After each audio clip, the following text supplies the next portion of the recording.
The J. Michaels Show. Welcome to the show. We have Marguerite Baca back with us this week, and we're going to be talking about finding joy in difficult times. Hello, Marguerite. How you doing? Hello there, Jay, and thank you for inviting me to talk about one of my favorite subjects. Joy. Yes, and how to get there. Uh-huh. Well, things have been very difficult for people for the last month, all of January.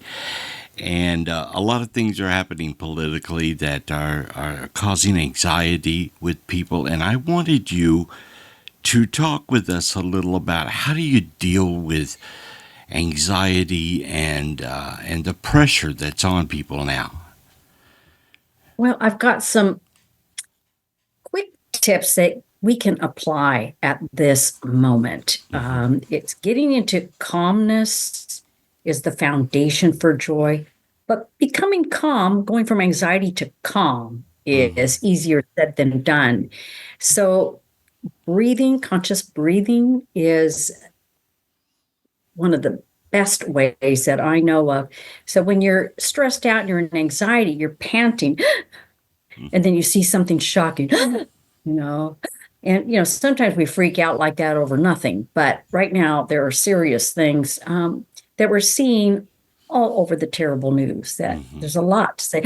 Look what's happening. Fear and intimidation is just rampant right now, too. So first thing to do would be aware of your breath and just being aware that you are creating trauma to your own body.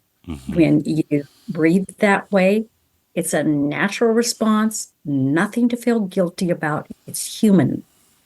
But yet it's not going to help things, because going into that like that, it activates the flight or fight part of your nervous system. So the first thing I would do is just put my hand on my heart, and your people in your audience can try this out. Put your hands on your heart center and just feel the heat, the warmth of your own body. And if you're stressed out, filled with anxiety, likely your heart will be pounding.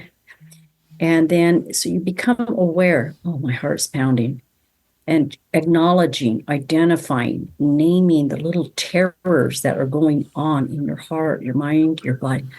Oh, gosh, I'm terrified, I'm stressed. Oh, my muscles are tight. And then, so you use the breath, slow exhale instead of it's slow.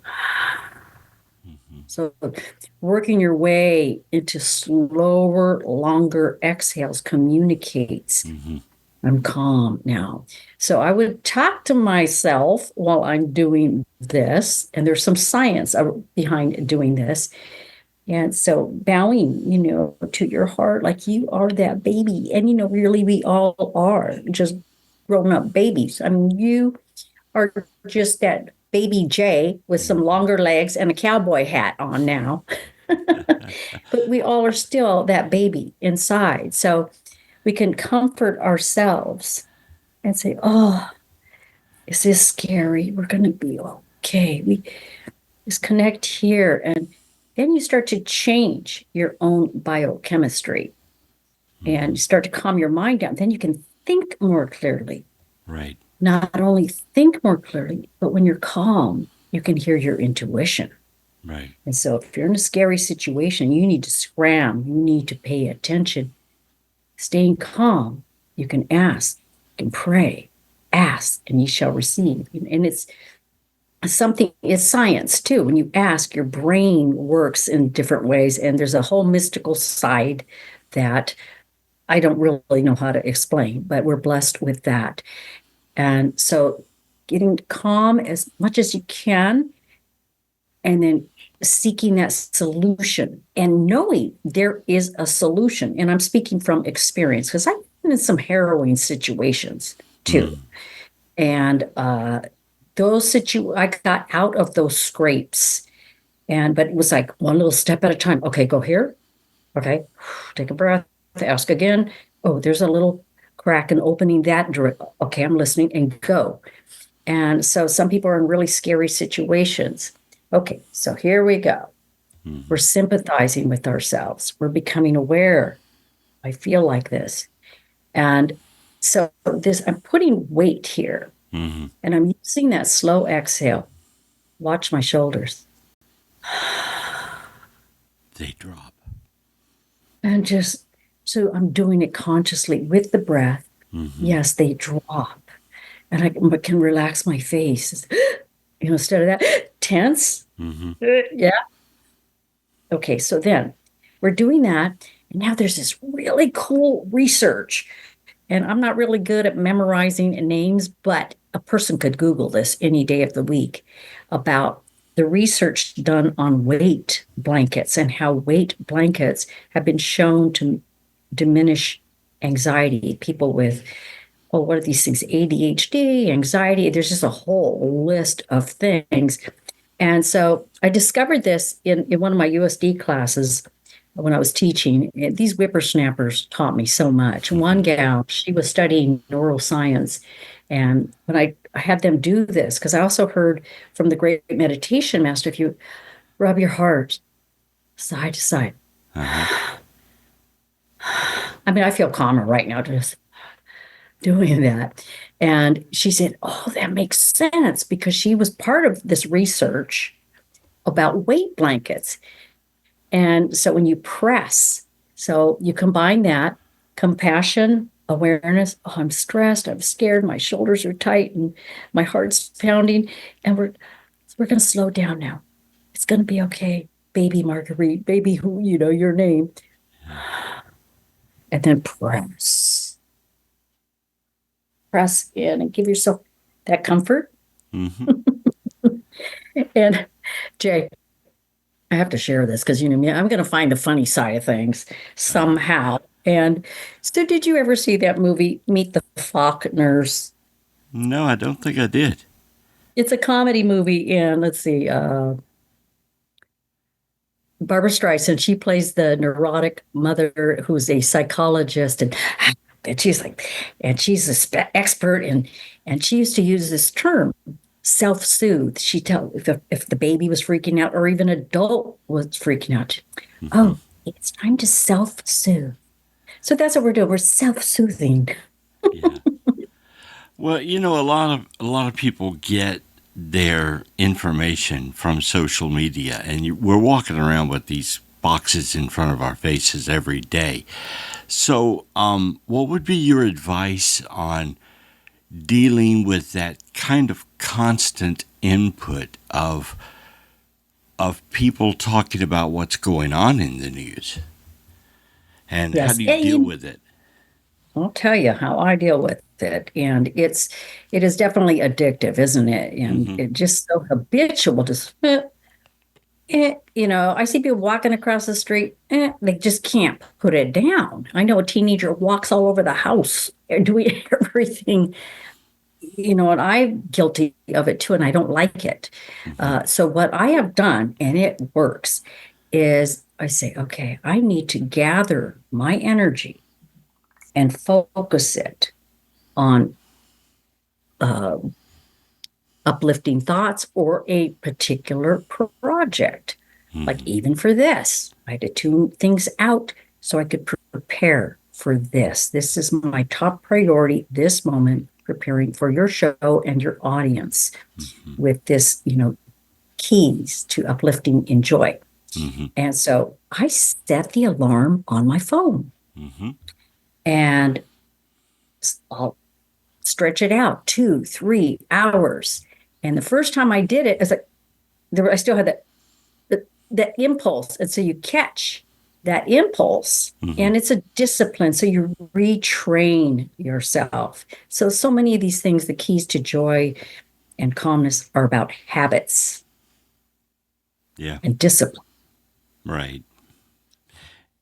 Let's see, time. Yeah, taking time away from social media for sure. And if nothing else, get out in nature. shut that phone off, at least for half an hour, walk. And it's the movement too that helps clear energies. And so before we go into the calmness, the foundation of joy, which keeps our soul protected and open to intuition that's going to guide us, we've got to cleanse. Like that first thing is the cleanse, the density, the fear, but acknowledging it. I'm exhaling out that fear. Exhaling out that tensions. My body is relaxing. So cleansing energies, that's one of my specialties. And it's in my book too, about how to do that. So many things. And I do it daily.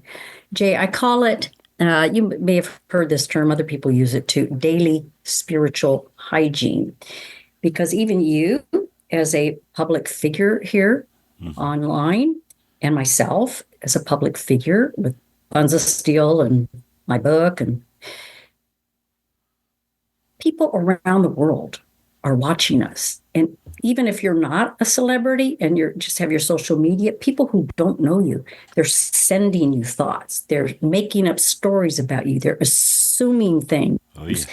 And so the world, the atmosphere right now is filled with so much tension. So even if you are calm, like me, I practice it. I was feeling, I was like, whoa, it's intense out here.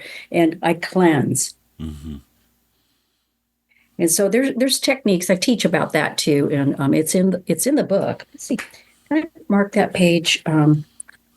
There's a chapter, Connoisseur of Life, chapter 5. Quality of breath equals quality of life.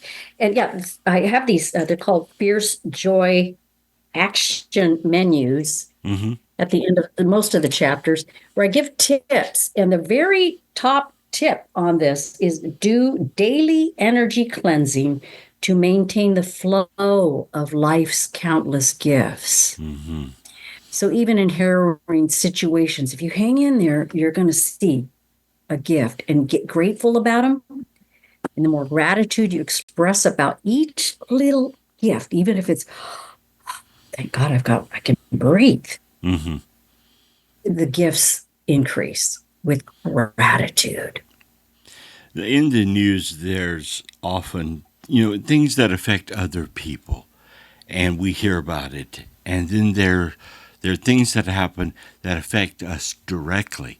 The difference between the two, dealing with your empathy for other people and then for yourself when suddenly it affects you.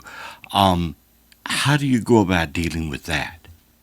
Oh, yes. Of course, sympathizing and feeling compassion and acknowledging the powerlessness. We cannot go out and save the entire world. Right.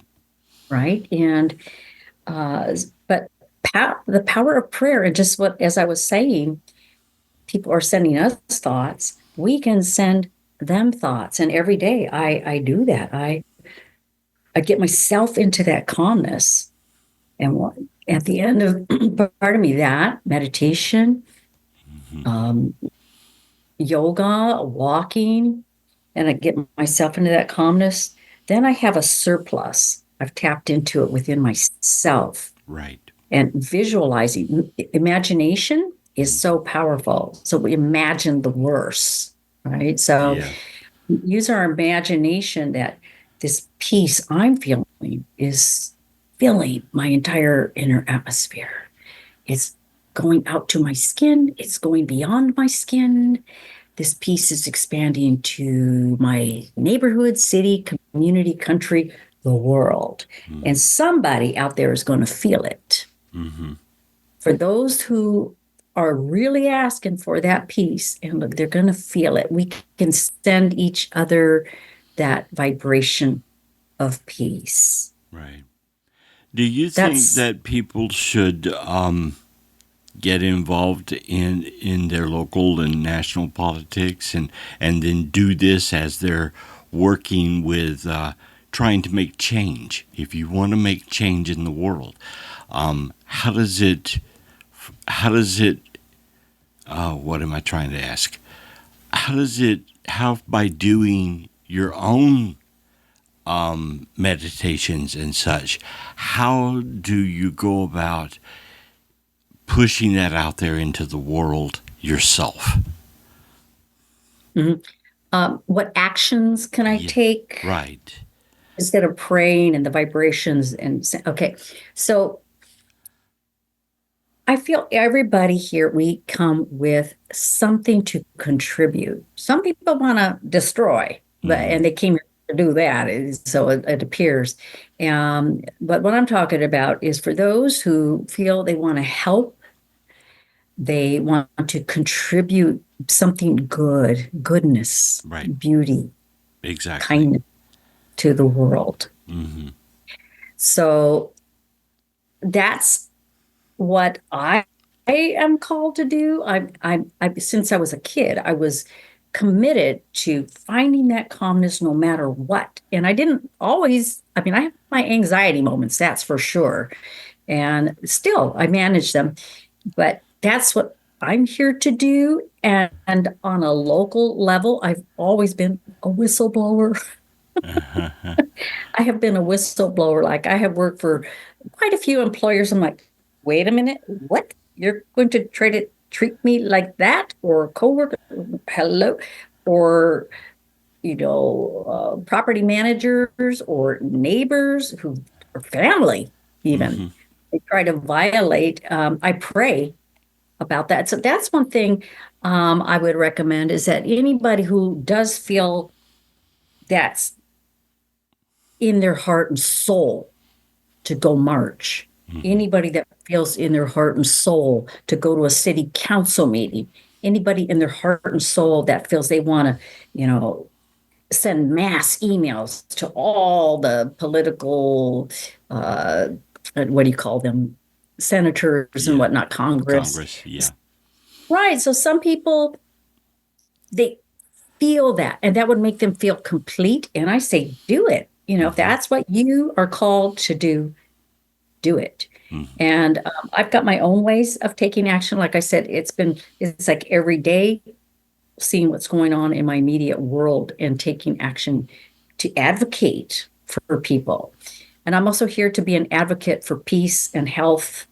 That's my specialty and my deepest passion. Meditation is really my deepest passion, but calmness and joy are parts of that. So I really appreciate those people who have in the past, decades ago, have stood up for justice and humanitarian causes. So if you feel called to do that, and I may feel called to do things, so what do you think about that? Just like listening to your own heart and soul and following that. You mentioned that you do Substack, and as an author, you promote yourself and you promote your book. And this has been a very interesting journey for you, I know, that doing this Substack thing. And so I want you to just talk for a moment about your outreach with Substack and how you're promoting your book and promoting your ideas and what your Substack is all about. Thank you for asking. Once I did the book, I moved out of state. I, caretaking my mom, and I should say helping caretake her. She's still very fit. So I have not had as much time to invest in promoting the book or recording my audio book, my audio version I'm going to be doing soon. I already have the equipment. I'll be doing that. But so Substack was a way to continue writing. Ever since I was a kid, I got A's. I used to get A's in creative writing. And my great grandma used to save all my little stories. So I just write. I just write because I love it. And when I meditate, I get insights. I'm like, oh my gosh, I want to share that. And I used to share them in my USD classes, the course I created. So Substack is my writing outlet for those who do resonate with my words and my message. And so at this point, that's what that is. And I call it Return to Joy, my Substack, because that's what I do every day. There are things that can pull us out of our joy. It could be a neighbor. It could be a grouchy ass teller, just like you're in such a good mood, and then somebody just has a really bad attitude. You go, what just happened? Oh, that person talked to me rudely, and then you know, Return to Joy. That's what it's called. And at this point, I'm making it very short because I know a lot of people don't have time to read long things. And so I also added the audio version, and I have the little description of my Substack. It's called Return to Joy. I had it all set here. And it's a way for me to stay in contact with people too, because my website, I'm getting it revised right now because now I'm in this role of author and workshop creator. Well, actually, I've been doing that for years, but more online now. So Return to Joy, it's receive field tested stories. That means I'm talking from my own experience in the field. Right. Receive field tested stories to nullify the mass consciousness habit of dread, reminding you of your natural state of joy. Let's connect to that. And I put that together long before all this world tumult was happening. So it's very timely, and I hope people come visit me and subscribe. I offer free and paid at this point. So anybody can sign up, and they can direct message me. If they click open an article, they'll see my profile pic, tap my profile pic, and they'll see the little arrow to send me a message. If they want to get on my email list, I think I've just gone ahead of myself here, but or they can get on my email list for workshops and things like that. I know that I used to you and I sort of started at the same time last year when I began just thinking about what this podcast would be about. And you and I were in communication with each other. A lot of technical stuff went into putting this show together, but a lot of technical things went in for you to write, produce, promote your book.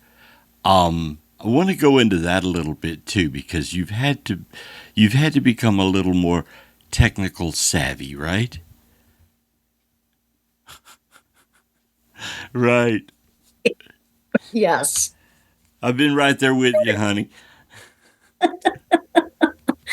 Yeah, I was very inspired watching you with all your cables and wires.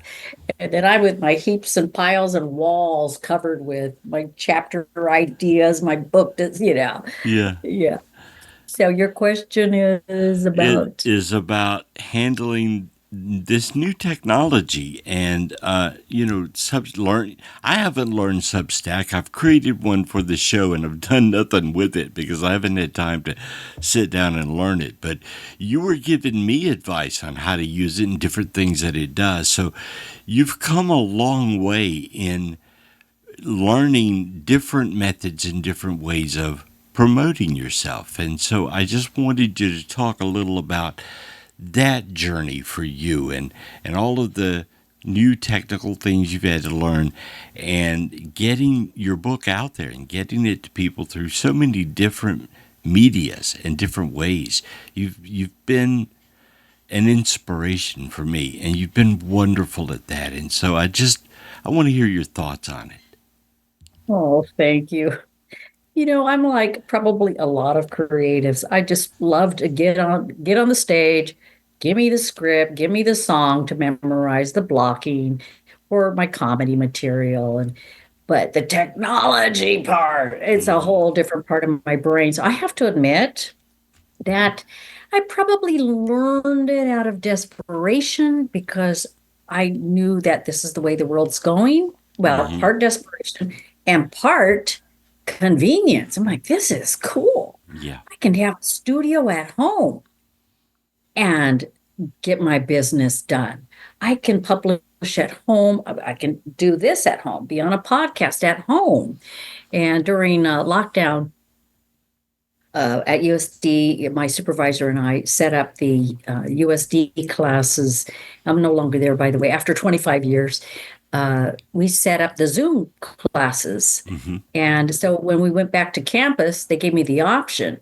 Do you want to be on campus or Zoom? And oh, no, I'll take Zoom because, you could just roll out of bed, be in your pajamas, put some clothes on, Right. not drive. And so we hit some glitches. So my supervisor and I worked together. And there were so many glitches with Zoom in the beginning. And that very first class did not happen. Right. And we had to figure out what went wrong. And so I think that gave me a boost of confidence that here's a supervisor at a giant institution. We're working together and there's still glitches. And so it's like bloopers in life. Like, you go to do a line on TV or film and then you bloop and it's just funny.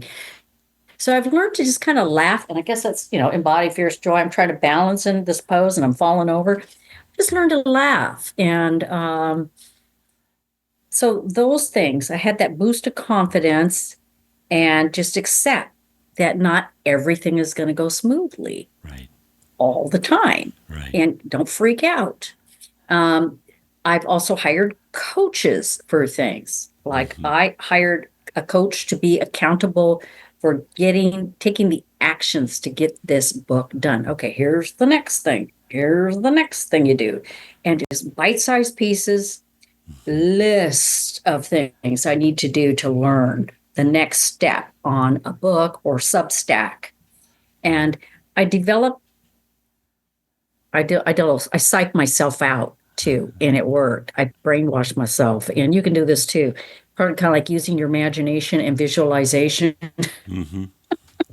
I started telling myself, and I convinced myself, I love learning technology.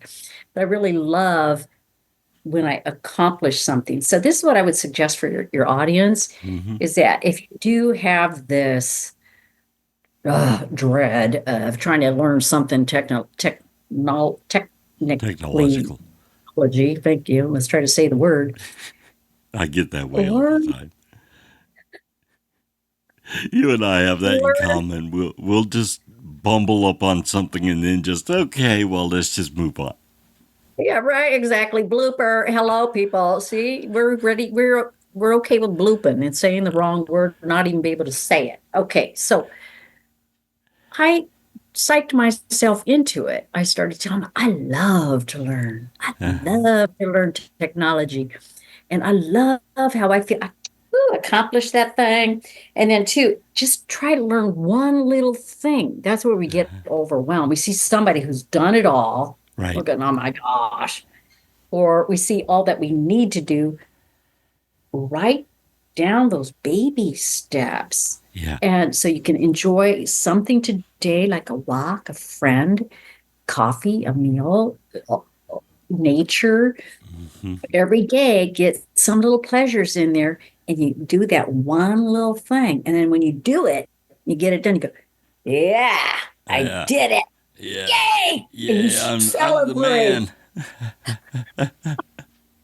You and I talk like daily, so we've been through all of this, and it's been hilarious. There's been some difficult times trying to get technical stuff done. For you, the same thing, and then we share these ideas back and forth. We did that literally yesterday. It was so much fun. But yes. One other thing I wanted to ask. Excuse me, that's another good point. Find a supporter. Right. Which not always Jay and just a couple other little people, a couple of other people. I say little because it's like a little group that they want you to succeed. And you share what's bugging you or your obstacles, and you celebrate each other. So that's an important part of joy right there. Right. And, another thing I wanted to shift to and also ask you about is if you're writing a book, starting a podcast, doing whatever you're doing, Do you need to be popular to do that? Or can you start from ground zero and no one knows who you are? And just kind of working into that, establishing yourself as someone that has something important to say. For you, was that easy or difficult? I've got a history under my belt of trying something new, blooping all over the place, and learn from it, get up and find another way. And so eventually, failure, you eventually succeed. And as I've watched you do, man, with this show, it's incredible. All the little glitches and myself with my glitches in anything new. Anything, when I took dance classes 3 to 6 times a week, if there was a new routine, I wouldn't immediately get it, but repetition Right. and then watching other people. No, to be popular, here's what I recommend. You don't need to be popular. You start with where you're at and what you've got and who's in front of you that would value your message. And just like I say, baby steps for learning technology, like the Substack, as I did, start with that one person.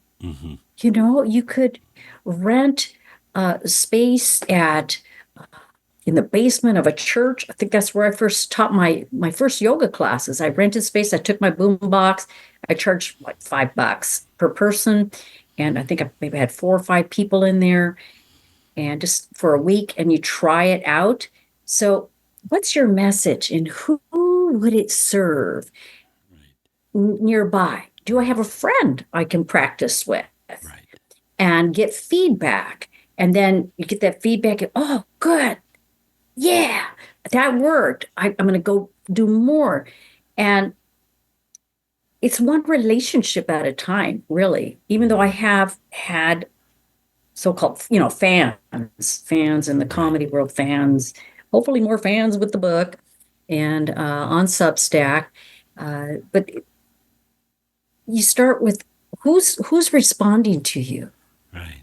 and give that one person sincere love Right. and interest and care with whatever it is you give them. And that expands in you, and it expands to that person. And then there's word of mouth that happens. That's what I recommend. No, you don't have to be popular. Start. You have gone from Buns of Steel to doing workshops to doing the comedy show to a book author. It's really amazing, and you did this by what? Just taking baby steps along the way? Absolutely. And remember, I said about asking, ask your intuition. First, I ask for my higher source, whatever you call it. To me, it's joy, the joy source. It's bursting through us. We come from it. We forget. We come from that. And so here we want to remember. Oh gosh, I just lost my train of thought. What did you just ask me? Well, I was just asking about how you progressed, along for you've gone from Buns of Steel all the way to being now a published author, and you did it through baby steps. You're really incredible. You probably don't see it, but the rest of us do. And so I was just asking about your process of doing that, the baby steps along the way. The first step is, what is my heart and soul calling me to do? Not an external force, society, parents. You got to be prepared for people not to understand what you're being called to do. And because a lot of people say, what? Why are you going to do that? Or that's a waste of time. And they're not getting the vision that you're getting in your heart. So that's the first step, is asking. I'm really big on asking. What would be best to do now where I can be of value in the world? And I like to have fun too, and be fun and have fun. And then, sometimes you wait. Indians call it a vision quest. I've never done a vision quest with Indians, but I did. You could just tell what it means. Oh, and that's in the book too. And so when I kind of feel like I've come to a completion with something, buns of steel, that's done. So what's next? And I wait and I sit, and so it'll bubble up. So let's see, stage was about burning my heart. And so I went and studied, and I took dance class. I got on the stage, acting, singing, dancing. Then I was working with bands. And I thought, well, you know what? These bands stay out a little too late at night at the bars, 2 a.m., smelling like smoke. What's another way? And then I thought musicals, because you go to bed earlier and get out. You don't smell like smoke, and you don't have drunk people trying to take the microphone from you. And so, okay, musicals. But wait a minute, what kind of musicals? Rock musicals. So then I had the best of all worlds. So you just keep refining, but you just start somewhere and you go, oh, that part's good. But this might be better. And it's just fun. Just think of it as an adventure. Right. And then all of a sudden you can feel when something's run its course. Things start to go wrong externally out in the world. Like you get signs like, whoa, dead end here, or accidents there. Don't wait. Listen and ask what's next. And so like the book, writing called to me. Even though I'd been writing in journals and dabbled with a magazine way in the back in the day, the book was just like, I got to get this done. And so that's how it feels. I recommend people dig in and ask and be ready for scorn, because a lot of people, if they see you branching out, and this is really a hard pill to swallow, they see you branching out, they're used to seeing you one way, right? And you start to expand or move into another role. A lot of people get very angry, jealous, scornful, and you got to watch out for that. And so I keep my secrets my dreams a secret, and let it build up until I feel really strong in it, because I don't want anybody externally interrupting my actions, my plans, my dream fulfillment. That's a thing. How important is meditation in this process? Oh gosh, it's everything. And that will help with the overwhelm. And when I know here's a distinguishing factor. If I go into this mode of, oh my gosh, I've got all this to do, I got to figure out how I'm going to do it. I got to figure out. And you'll see people's faces, they pinch it. Oh, I'm going to figure that out. I have a deep line right here. I've tried to figure things out a few times, but I know from experience that when I meditate, when I catch myself going into that, I got to figure it out mode. No, you know better than that. Get calm. Just take care of your breath and your body. Calm down. Because you're talking about embody fierce joy. It's happening in your body when you're trying to figure it out like that. It's like damaging. It's not healthy.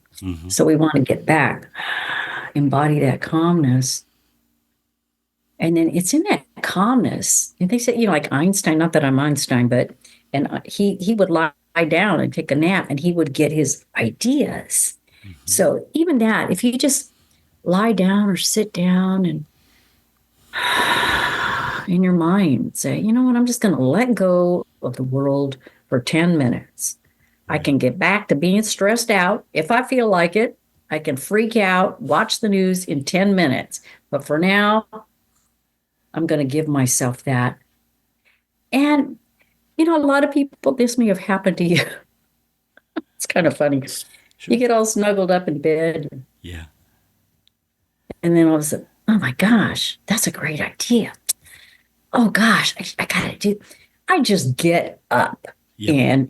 and write it down. You too? Exactly. That's it. Get up, write it down because you'll forget it. Yeah, or you'll toss and turn, wishing I should, Uh-huh. and yeah, and forget it. Oh my gosh, brilliant ideas, and forget it. Well, my idea is so brilliant, but you just got to get them out of your system. Um, so I recommend meditation. You can do formal, and people think, oh, I can't relax, and that's kind of silly, right? I can't. Mm-hmm. I'm not a calm person. Well, you got to get calm by looking. Oh yeah, I do feel stressed. You acknowledge what's going on there. You go, okay, I'm going to cleanse and breathe that tension out of my cells, out into the floor, to the earth. And I'm going to make my face serene, right? Instead of that furrowed brow, trying to figure this, jaw, relax your jaw. And in that relaxed state, the inspiration of the universe can flow in and it's just perfect for you. Mm-hmm. And all of a sudden you get an idea, oh yeah, I'll do that today. I'll do that today. And I'll get like really simple, like 1, 2, maybe 3 things maximum. Mm-hmm. And they're to do. And some of them are not related to business. Sometimes there's something else that clears my mind. So yeah, meditation is everything. So you give yourself a break from trying to figure it out and just listen from your guidance. Check, check, check. That's what my spirit wants me to do today. You had mentioned also earlier the importance of having a friend or having a support group around you. If someone were trying to find a mentor, a workshop, or a guide to help your outlook on life and maintain fierce joy, how would they go about doing that? Oh, What that's would be your recommendation? well, there's this thing that happens when you're in alignment with life and your gifts that you came here to share. You stay in that relaxed state and ask, Mm-hmm. who could help me get to where I want to be? Who is an expert at what I want to learn? Who do I resonate with? Who shares similar values? For instance, my next level, of course, I want to keep promoting the book. And so there are experts who know about that, promoting, marketing, and I am not an expert. I feel it's important. People want to know where I'm at, what I do, and how to get my products or my teaching. I need to share by promoting and marketing. So I'm leading up to a story. There are a lot of people that do this, but there's one person I've followed who is an expert at book marketing, and there's just something in his demeanor. The first time I ever heard him speak, Mm-hmm. this was over a year ago. That person is sincere, calm, very strategic, step by step, expert. And there are other people who just have like a more of a splashy, emotional, loud approach in their presenting the same material. So you got to find who you feel comfortable with. I feel very comfortable with calm, nurturing teachers. I remember in acting school, some people like those teachers that were kick their butts and go, you're doing a lousy job and you need, but I don't do like, I'm a wimp. I like gentle, calm people. Mm-hmm. So find who you resonate with. It's just like comedians or some coaches are loud and flashy and fast talking, and some people they're motivated by that. So you got to figure out feel who feels right for you. Now you do workshops all over. You're in Tennessee now, so you do workshops there. How does someone connect with you? We talked about Substack, but different ways that they could get in touch with you to take your classes and your workshops. Well, at this time, Substack is the best way because like I said, I'm setting up my new website and with my new um, role in life here, roles. So going there and let's see, well, I do have my basic Gmail email address that it's not for subs it's not a CRM like a MailChimp or Constant Contact, but they can also reach me at their Baca Buns at gmail.com. Baca Buns should be easy to remember. Miss Buns is still here. Baca Buns at Gmail. Substack. So the address for Substack is Marguerite Baca. If you can see my name on the screen there, it's spelled the French way, Marguerite. So it's margueritebaca.substack.com. And so it's always the person's name .substack.com. So those are the two ways. And also you could easily find me and follow me on Amazon on my author page. If you find Embody Fierce Joy at this point, nobody else has taken that book title name. Sometimes that happens. People steal your name and switch back to Marguerite. She's with us. Little hiccup there. Something happened with Zoom. So what'd you have to do? Have to like re-log in or? No, I just sat here. Oh, and it came back. I think technology, it will embarrass you at blinding accurate speed. I mean, oh, there we go, frozen screen. I don't know if your viewers can hear me, but this is common. See, people, the glitches. Yeah. I was watching an online presentation, and this person had 25. I think it happened again. Yeah, it did. She froze up, and we're gonna just glitch away here. Apparently, she's probably still there and can hear me, but her screen has locked up. So let's just say goodbye at this point, and we'll have all of her contact information below. And thank you so much, Marguerite, for being on the show. Thank you so much, and we will see you next time. Hopefully without glitches on the J. Michael Show.